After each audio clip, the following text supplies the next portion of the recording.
Hello friends, मैं काजल ठाकुर आप सभी का आपके अपने यूट्यूब चैनल में स्वागत करती हूँ। दोस्तों, हम पढ़ने वाले हैं आज बीमारियों से संबंधित महत्वपूर्ण प्रश्न।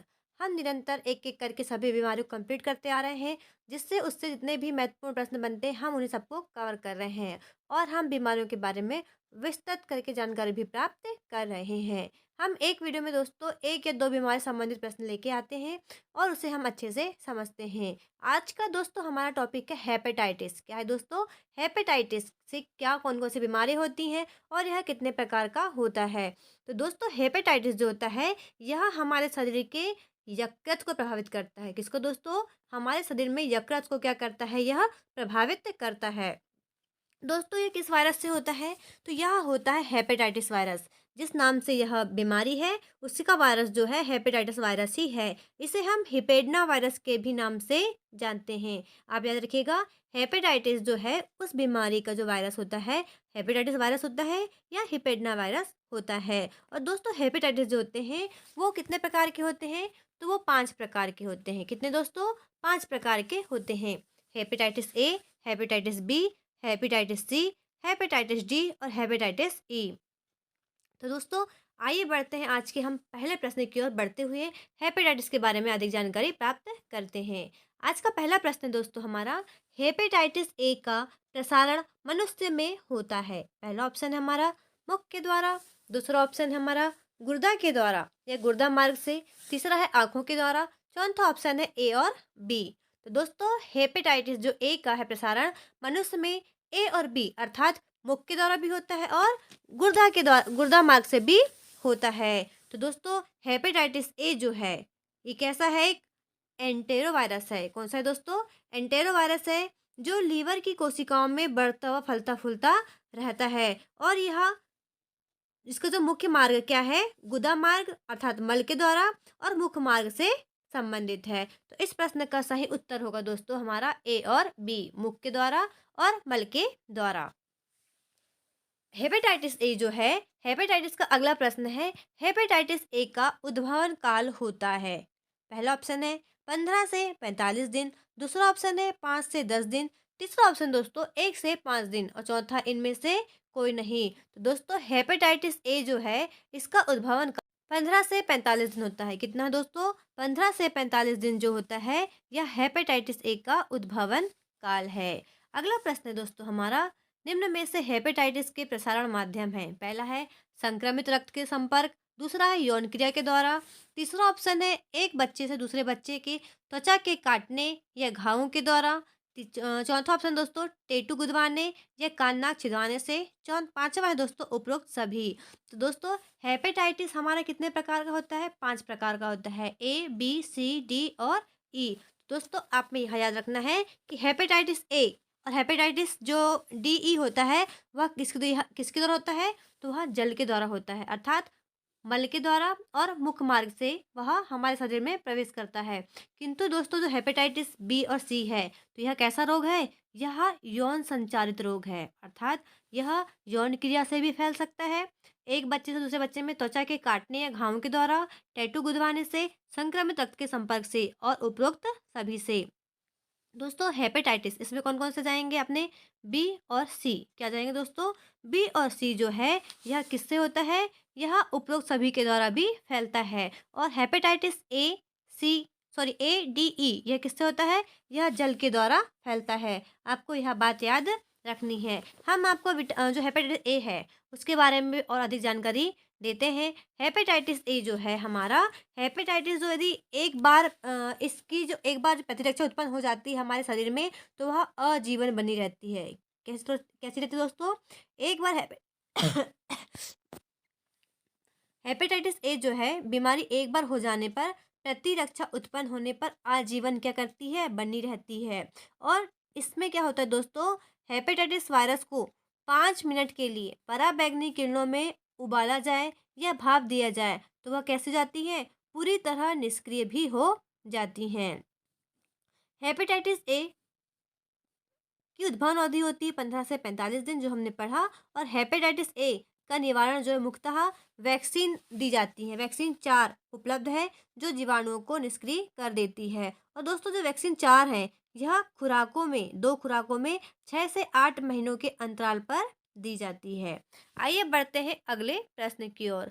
अगला प्रश्न है दोस्तों हमारा हेपेटाइटिस बी से। कौन सा दोस्तों? हेपेटाइटिस बी से। पहला पूछा है हेपेटाइटिस बी की उद्भवन अवधि क्या होती है? पहला ऑप्शन है 15 से 45 दिन। दूसरा ऑप्शन दोस्तों हमारा 45 से 60 दिन। तीसरा है 45 से 180 दिन। चौथा है दोस्तों इनमें से कोई नहीं। तो दोस्तों जो हेपेटाइटिस बी है उसकी जो अवधि है कितनी होती है?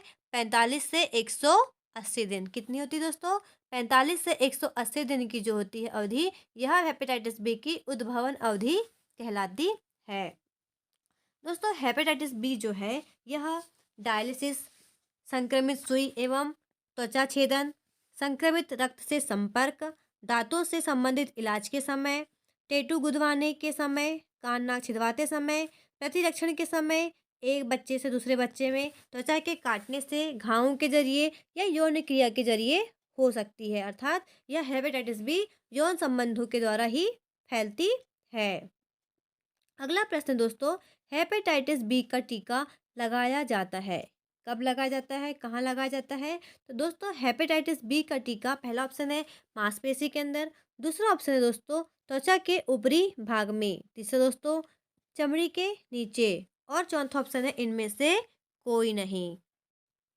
दोस्तों हेपेटाइटिस बी का टीका ऑप्शन नंबर 1 मांसपेशी के अंदर लगाया जाता है। कहाँ दोस्तों? मांसपेशी के अंदर लगाया जाता है। दोस्तों हेपेटाइटिस बी के बारे में हम अधिक जानकारी प्राप्त करेंगे। जो हेपेटाइटिस बी है दोस्तों इसे अन्य नाम से भी जानते हैं। किस नाम से? Serum hepatitis. आप याद रखिएगा हेपेटाइटिस बी का जो नाम है इसे हम सीरम हेपेटाइटिस नाम से भी जानते हैं। परीक्षा में हेपेटाइटिस बी न देके सीरम हेपेटाइटिस बी दे दिया और पूछा गया कि यह किसके माध्यम से फैलता है? वहाँ जल, मल, यौन संचारित या इनमें से सभी। तो दोस्तों आप याद रखिएगा इसका करेक्ट उत्तर होगा हमारा यौन क्रिया के द्वारा। हेपेटाइटिस इसका अन्य नाम है। और दोस्तों हेपेटाइटिस जो है इसका वायरस क्या होता है? H hepatitis B virus. क्या होता है दोस्तों? Hepatitis B virus. इसे हम हेपेटाइटिस डेल्टा के नाम से भी जानते हैं। किसी दोस्तों हेपेटाइटिस जो बी का जो वायरस होगा उसे हम हेपेटाइटिस डेल्टा के नाम से भी जानते हैं। दोस्तों जो हमारे शरीर में हेपेटाइटिस बी हो जाएगा तो इससे क्या हो जाएगा? इससे हमारे शरीर को अधिक मात्रा में क्षति पहुंचेगी। हमारे शरीर में हेपेटाइटिस बी जो है यह वायरस दरअसल डीएनए का होता है। किससे बना होता है? डीएनए वायरस से बना होता है जो लीवर की कोशिकाओं में बढ़ता और पनपता है। आइए बढ़ते हैं अगले प्रश्न की ओर। अगला प्रश्न है दोस्तों हमारा हेपेटाइटिस सी। क्या है दोस्तों? हेपेटाइटिस सी का उद्भवन काल होता है। पहला ऑप्शन है 1 से 2 सप्ताह। दूसरा ऑप्शन है 3 से 4 सप्ताह। तीसरा ऑप्शन हमारा 5 से 6 सप्ताह और चौथा है दोस्तों 6 से 7 सप्ताह। तो दोस्तों हेपेटाइटिस सी जो है इसका उद्भवन काल होता है 6 से 7 सप्ताह। कितना दोस्तों? 6 से 7 सप्ताह का होता है। दोस्तों हेपेटाइटिस जो सी है दोस्तों इसमें अधिकतम मृत्यु देखी गई है। यदि किसी व्यक्ति को हेपेटाइटिस सी हो जाए तो इसका इलाज बिल्कुल भी संभव नहीं है। और दोस्तों यह रक्त के द्वारा होता है। किसके द्वारा? यह रक्त द्वारा होता है और इसमें आरएनए वायरस होता है। और दोस्तों जो हेपेटाइटिस सी है इसका मुख्य उत्पाद क्या है? रक्त उत्पाद के जरिए फैलता है। और हेपेटाइटिस के लिए एंटी एचसीवी रक्त जांच की जाती है। यदि किसी व्यक्ति को हेपेटाइटिस सी की जांच कराना है तो वह एंटी एचसीवी रक्त के द्वारा यह जांच करा सकता है। और दोस्तों हेपेटाइटिस सी जो है यह क्या है? एक अगला प्रश्न है हेपेटाइटिस सी में जांच किया जाता है। पहला एंटी एचबीवी, दूसरा है एंटी एचसीवी, तीसरा है एंटी एचडीवी। इनमें से कोई नहीं। दोस्तों हमने भी आपको बताया कि इस प्रश्न का सही उत्तर क्या हो जाएगा? Anti HCV. क्या हो जाएगा दोस्तों? Anti HCV. इसके द्वारा रक्त जांच की जाती है। अगला प्रश्न है दोस्तों हमारा हेपेटाइटिस ई का उद्भवन काल है। इसमें पूछा है हमारे विटामिन ई के बारे में। तो दोस्तों हम आपको बता दें कि विटामिन ई जो है इसका उद्भवन काल क्या होगा? पहला ऑप्शन है 1 से 2 सप्ताह। दूसरा है 2 से 4 सप्ताह। तीसरा है 2 से 5 सप्ताह और चौथा है 2 से 9 सप्ताह। तो दोस्तों हेपेटाइटिस जो ई है इसका उद्भवन काल हमारा है 2 से 9 सप्ताह। कितना है दोस्तों? 2 से 9 सप्ताह इसका उद्भवन काल है। और दोस्तों हेपेटाइटिस जो ई है इसे हम hepatitis non A, non B के नाम से भी हम जानते हैं। दोस्तों, हेपेटाइटिस जो ई है, इसका हम पूरा नाम क्या होगा? ई से एंडेमिक क्या होगा दोस्तों?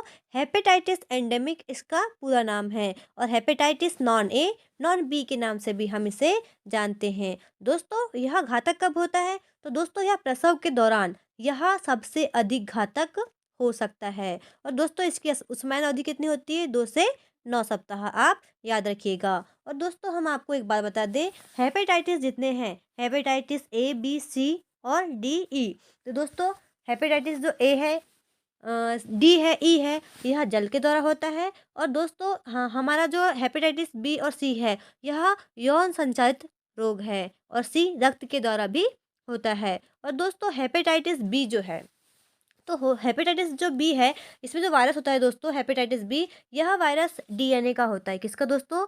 डीएनए प्लस प्रोटीन का बना होता है। और बाकी जितने भी दोस्तों हेपेटाइटिस हैं, वह सभी में आरएनए वायरस होता है। कितना होता है?